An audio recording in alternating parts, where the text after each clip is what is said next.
यो चाहिँ टमाटर, त्यो लसुन हो, यो प्याज र खुर्सानी, अनि यो बोडी, यसमा आलु पनि छ, आलु र बोडी हो। अब ग्यास जलाइसकेको छु, ग्यास जलिसकेर चाहिँ ग्यास जलाउँछु। ल हेर्नुहोस् गाइस, म आजको यो रेसिपी यस्तो स्पेसल बनाउँछु, तर क्यामेरा चाहिँ क्लियरिटी छैन है गाइस। क्यामेरा चाहिँ यस्तो छ। अब तेल हालौँ होइन। अब गएर तपाईँको यो भाँडो तात्छ, भाँडो तातिसकेपछि तेल हाल्नु पऱ्यो होइन। कति हुन्छ ग्यास्ट्रिक छ भने अलिकति तेल कमै हाल्नु है। मलाई त ग्यास्ट्रिक छ, म चाहिँ अलिक कमै हालिदिउँ। यति पुगला कम भन्न तेल बिना के मिठो हुन्छ र हालिहालौँ यार। ग्यास्ट्रिक स्याक्स्ट्रिक गयो भाँडमा साला, जिन्दगीभरि दबाई औषधि नै खानु पर्ने के झिक्कै त भएन। अब यसलाई टक्क लाएर दिमाग खराब भयो। ल यसलाई अब खोलेर गाइस जिराको दाना र चाहिँ हाल्नु परिहाल्यो टक्क लाएर। यहाँ हेर्नु आफ्नो अनुसारले, यो तोरीको दाना है, कालो कालो तोरीको दाना, जिराको दाना, बस यति बस। अब त्यहाँ हालिदियो सुकेको खुर्सानी। कहाँ छ सुकेको खुर्सानी? यो त कश्मिरी मिर्चा हो, यही हो। ल हेरौँ गाइस, यो सुकेको खुर्सानी अरे यस्तो के पिरो हुँदैन कि यो खुर्सानी। बस दुई चारवटा हालौँ, ग्यास्ट्रिक हुन्छ, धेरै नखाउँ। बस यो पनि आफ्नो रेडी। ल यसमा हालिदिएँ ल खुर्सानी होइन। गाइस खुर्सानी तपाईँको ल जुन सामान चाहिँ झिक्यो यसो गरेर ढक्कन लगाएर राखिहाल्नु कि, नत्र पोखिन्छ के हुन्छ। कुनै काम गऱ्यो भने पनि आधा र अधुरो नछोड्नु होला गाइस। काम गरेर मान्छे सानो हुन्छ। मलाई हेर न, कति काम गर, यहाँ हेर यसरी खाना पकाउने, भाँडा धुने, सिक कि केही सिक। काम नगरी केही नहुँदो रहेछ भन्ने कुरो मैले यो संसारमा थाहा पाएँ कि। पहिला म पनि लास्टै अल्छीको खात भने 100 अल्छी छाने भने नि एक अल्छी चाहिँ म निक्लिन्छ होला, थाहा छ। फर्स्टमा आउँछ अवार्ड ल्याएर आउँछ, तर मैले चाहिँ पछाडि फर्केर हेरिनँ कि अगाडि नै काम नै गर्ने हो, मेहनत नै गर्ने हो भनेर मैले चाहिँ कामतिर मात्र फोकस गरेँ के। त्यही त हो। सानो छ खेत, सानै छ बारी, सानै छ जहान, नगरी काम पुग्दैन खान साँझ र बिहान। अलिअलि कालो भयो होइन, जिरा र त्यो अलि भइसक्यो। अब आउँछ तपाईँको पालो, यो हो लसुन। लसुन हालिदिउँ, अलिकति यसलाई कालो हुनिदिनु पऱ्यो कि। मेरो पकाउने तर स्टाइल नै डिफ्रेन्स नै छ, तर म आफ्नो तारिफ आफै गर्न चाहन्न।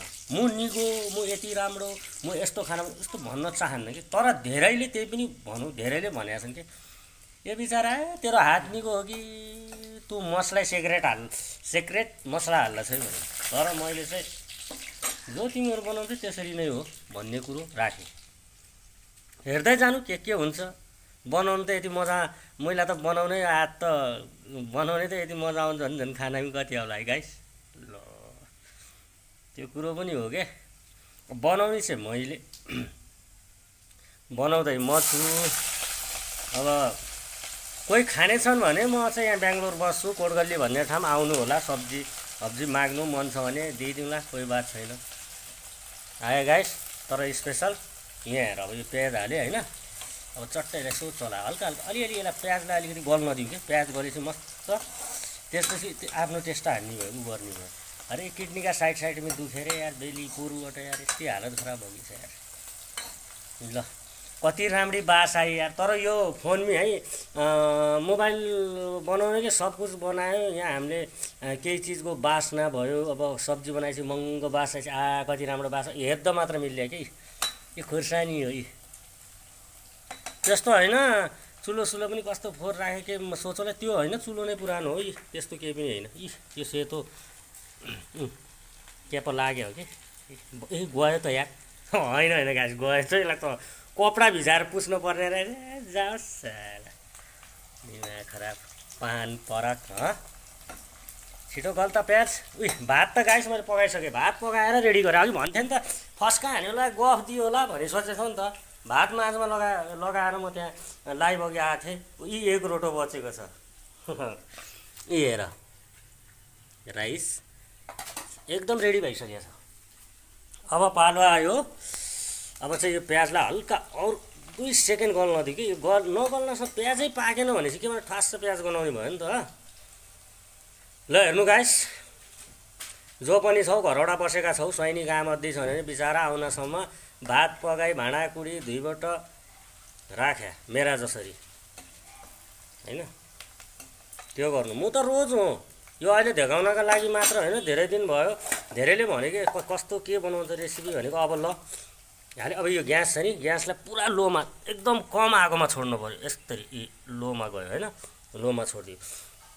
यो आलु र आलु भयो जो नपाक्ने चिजहरू हुन्छ आलुहरूलाई पकाउने चाहिँ बेस्ट तरिका हो। यसमा यो हालिदियो होइन, बोडी आलु हाल्यो होइन, यसो गरेर आलु र बोडी चट्ट हालिसकेपछि तपाईँको केही गर्नु पर्दैन। यसमा धेरै चलाइ डाडु पन्यु नहाल्नु क्या, डाडु पन्यु हालिसकेपछि उसको लागेर अलि छिटै पाक्दैन, डाइरेक्ट नहाल्नु डाडु पन्यु। यो ग्यास लोमा राखिदिएँ मैले होइन। अब त्यसपछि गएर यो टमाटो पनि अब माथिबाट चट्ट यसरी राखिदियो होइन।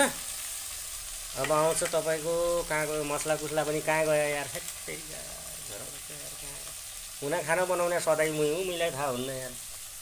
यस्तो लाग्यो है यहाँ छ, यसमा छ सबै मसला मिक्स छ। यहाँ हेर्नु यो डब्बामा सब मसला छ, मिक्स छ। यसमा जिरा धनियाँ गरम मसला जति पनि छ सब कुछ मिक्स छ। अब खोल्नु है, यो डब्बा खोलेर हालिहाल्नु। अब स्वादअनुसार मैले यो कति हाल्छु हेर होइन। यहाँ हेर, अरे बिचारो पैसा नहेर मसला नि सिद्धियो, डब्बा पनि खाली हुन लागिसक्यो। ग्यास्ट्रिक छ यत्रो मसला खान्छ भन्नु होला। अब मसला बिना यार बेङ्गलोरमै खाना मिठै नै हुन्न, मसला नहालेपछि के टेस्ट होइन। यो गयो तपाईँको धनियाँ पाउडर जिरा पाउडर गरम मसला यो। ए भगवान् के बनाए होला यार, खडा मसला त हाल्नै भुलेछु यार। लिप्टिसका पत्ता लिप्टिसका बोगडा हुन्छ नि त, अनि के हुन् यार। म त हामी त नानका छैन के माने, त्यो त के अरे मसलाको बोट हुने रहेछन्। म त मान्नु लिप्टिसका पात बोगडा तनी पनि हालेपछि टेस्ट हुने रहेछ। यिनी त हरि बेच्चा नि मान्ने के। यो हो त रेड चिल्ली, थोरै अलिकति हरियो खुर्सानी काटेर हालेछु हाल्न त होइन। हल्दी,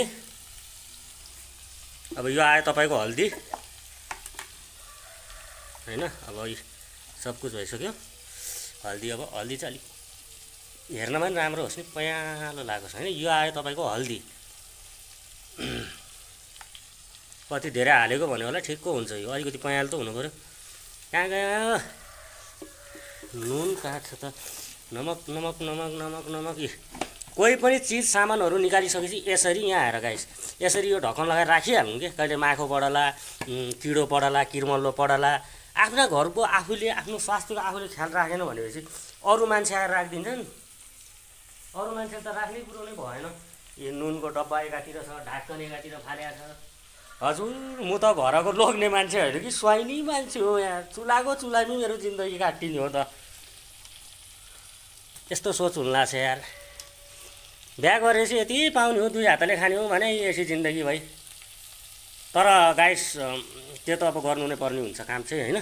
किनकि मेरो परिवार पनि बाहिर काम दिन्छ नि त। अब 2 बजी आउँछ, आउनुसम्म खाना रेडी बनाएर टक्क राख्नु पऱ्यो। नमक अलिकति हालेको ल। अब यसलाई केही गर्ने होइन चलाइ होइन। यतिको मैले हालेछु, यो चलाइ नगर्नु। चट्ट यसो गरेर होइन छट्ट छोपिदिउँ 5 मिनट है। 5 नै 10 मिनट जति छोप्नु पर्छ यसै। यो बाफमा छ नि त, भित्रबाट मस्त पकाइदिन्छ। अनि त्यसपछि मस्त मिक्स गऱ्यो भने खतरनाक भइदिन्छ गाइस, हो कि होइन। अब यो छोडिदिउँ एकछिन है। ल कस्तो उम्लिला छ यहाँ हेर न, मस्त पाकिरहेको छ। खतरनाक होइन। यति थोरै सब्जी किन बनाएको होला भन्नु होला। 2 जनालाई मात्र हो, 2 एक यो 2 जनालाई मात्र हो यो सब्जी। 2 जनाको लागि काफी होइन। अब आउना पाहुना आयो बरु मै कम खाउँला यार, उनकै लादोभरि पठाउँला। आफै पकाउने लादोभरि यार यति राम्रो बनाउनु रहेछ। म त कार्य गरेर चाहिँ भन्ने कुरो मैले अहिले म थाहा भएको छु। हेर चलाउँछु कस्तो भएको छ यी, पुरा मस्त पाकिरहेको छ नि होइन। आरामसँग यसलाई म त राम्रो खाना भन्ने कुरो आरामले राम्रोसँग पकाएर खाने गर्नु है। कहिले पनि काँचै खाएबाट हडाइनो झाडो होला मलाई। मैले काँचै भाँडो भात खाएर म पर 3 दिन बाथरुम गएँ। कहिले नि बिचार दो होइन। अझ पानी हालेर छोपिदियो, पाक्दो छ। झोल त धेरै होइन कि, यसलाई सुकाउने हो यो पानी। अलिकति राम्रोसँग पाक्न त दिउँ यार। धेरै बनाउने हो सुक्खै बनाउने हो दुईजनालाई। धेरै झोलसोल नहाल्ने अब एकछिन छुट्यो। ओइ अचानक क्या कान बन्द भयो ल। अरे दाल पनि कति खानु यार, कहिले घर है सिट्टी बज्दा लागि पऱ्यो पा हो। अरे बेटा के गर्यो यार, समात्ने पनि केही छैन। ल गाइस अझ मैला छोप्न गइरहेको छु। पुरा ग्यास खोल्यौँ है त, पुरा खोल्नु पऱ्यो। पाक्नु भक उम्रिदिनु पऱ्यो नि तब मजा आउँछ यार खाना। ल अब एकछिन पाक्न दिउँ, पाकिसकेपछि अनि खाइन्छ गाइस। देखाउँछु निकाल्ने बेलामा। यस पाकेर तयार भइसक्यो। अब चाहिँ म सफर गर्न सक्दिनँ होइन। एक रोटो रातोको बचेको रहेछ, अब यो रोटो चाहिँ खाइहाल्नु पऱ्यो घर। अब रोकिन सकिने छैन। अब पानी पनि लगेर जाउँ यार। हेत्तेरिका आफूले बनाएर बचेको चाहिँ रोटो खाउँ। अब परिवार आएपछि चाहिँ भात खानु पर्ला। ल है गाइस मेरो रेसिपी बनेर तयार भइसक्यो खानको लागि। अब चाहिँ म खान गइरहेको छु। By by. ल मेरो ब्लग हेरेर लाइक सब्सक्राइब कमेन्ट गर्नु होला।